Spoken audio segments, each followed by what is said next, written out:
So general practices to control hazards. So there are different types of hazard that can occur in various settings, and the methods for controlling them can makadepende sa a specific type of hazard. So here are some general practices or things you can do to control the different type of hazard. So first, kay ang physical nga hazards.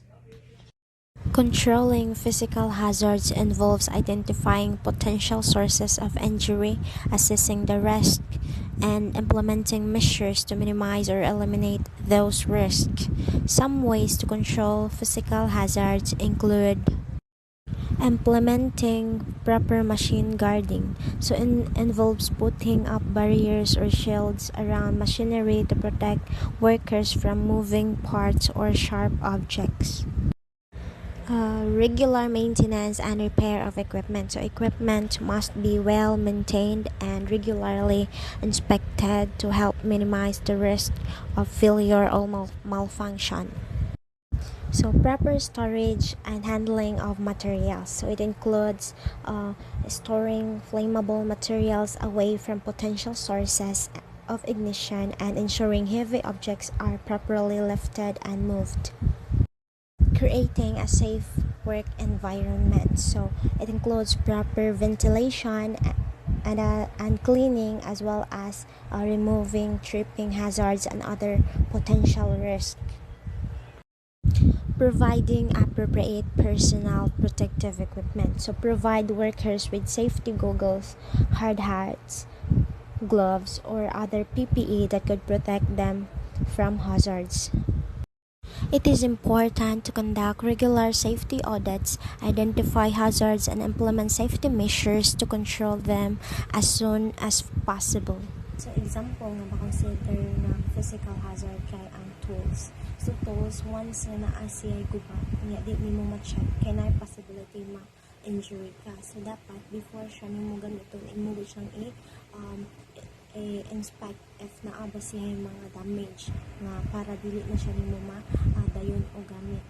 And example kani ang hammer, so wala nimo na-check nga kani di ay luang na diri nga part dili mo siyang gigamit, so na possibility na ikaw or ang imuha nga kauban sa work kay ma-injury ani. Another type of hazard is the chemical hazards. So chemical hazard can pose a serious threat to human health and the environment. So it is important to take steps to control chemical hazards to ensure safety.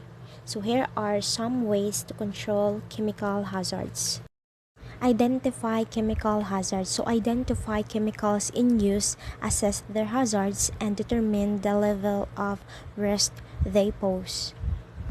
Substitute hazardous chemicals. So replace chemical with less hazardous alternatives. Store chemicals properly. So properly store and label all chemicals in a secure area away from incompatible chemicals or substances. Train employees. So train employees on the safe handling and use of chemicals, wearing PPE, proper disposal methods, and also emergency response plans. Perform regular inspection. So conduct regular inspection of storage areas, work areas, and equipments to identify the possible hazards. Have emergency response procedures. So implement emergency response procedures and train employees on the proper protocol to follow. Taking these steps can help control chemical hazards, minimize the risk, and protect human health and the environment. So, example of chemical hazard ang body filler. So, ang body filler kay flammable siya. So, dapat nakastore siya sa storage na kanang dili layo siya sa mga other substances nga once ma-mix sila nga duha kay can cause fire. So it is also important to follow the safety measures nga nakabutang dire. So dili ta mo gamit ani nga ditso lang. So dapat imuha jud basahon ang nga mga safety measures para ma-aware ka og unsa ang proper nimo nga buhaton og naa manggani og ang tawag ani kanang mahitabo nga kuan sa imuha, like sa imuha nga skin nga And also kanang we must kanang suot o kanang personal protective equipment like kini baho man ni siya, so dapat makasuot ka og mask. And also eye protection in case nga para dili siya ma-contact sa imong mata. Biological hazard. So, it is refers to a substance, organism, or condition that has the potential to cause harm to human beings, animals, or the environment through biological means. This is more about the viruses or bacteria that we can get everywhere or anywhere. There are some ways to control biological hazard. So first is establish proper hygienic practices such as hand washing or the proper ways to wash your hands.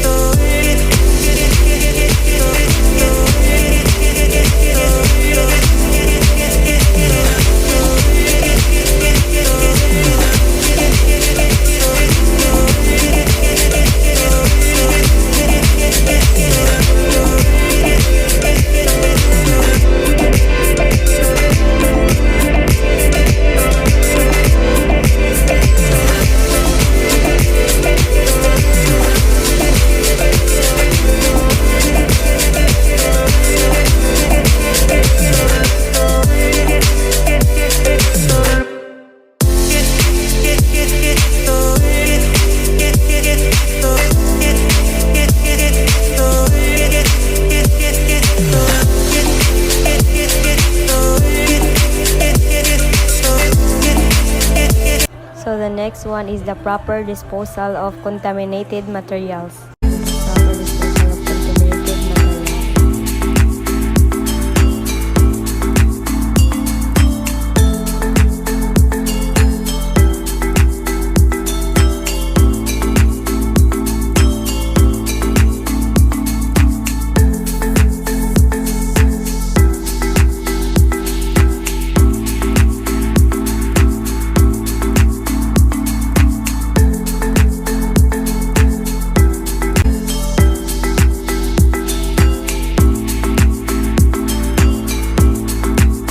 Next one is provide appropriate personal protective equipment for workers.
And lastly is to ensure that workers are properly trained in infection control procedures. Next is the mechanical hazard. So it is refers to a physical hazard that arises from machinery, equipment, or process in the workplace or other settings. It involves potential for injury or harm due to the movement, energy, or operation of mechanical system. Here are some ways to control mechanical hazard. Machine safeguarding. Install machine safeguards such as barriers, interlocks, and guards to prevent workers from coming into contact with moving parts. Next is lockout or tag-out procedures. Use lockout or tag-out procedures to prevent and inspect of machinery during maintenance or repair. Third is provide employee training. Train employees on safe operation procedures, how to use machine guards, and how to recognize and avoid mechanical hazard. Fourth is regular maintenance and inspection. Regularly maintain and inspect equipment to ensure that it is in a good working condition and to identify potential hazard. Fifth is physical barriers. Use physical barriers such as fencing to prevent unauthorized access to equipment and machinery. Lastly is personal protective and equipment. Provide and enforce the use of personal protective equipment, PPE like safety glasses, hats, gloves, hearing protection, and etc. Video on how to control and prevent mechanical hazard.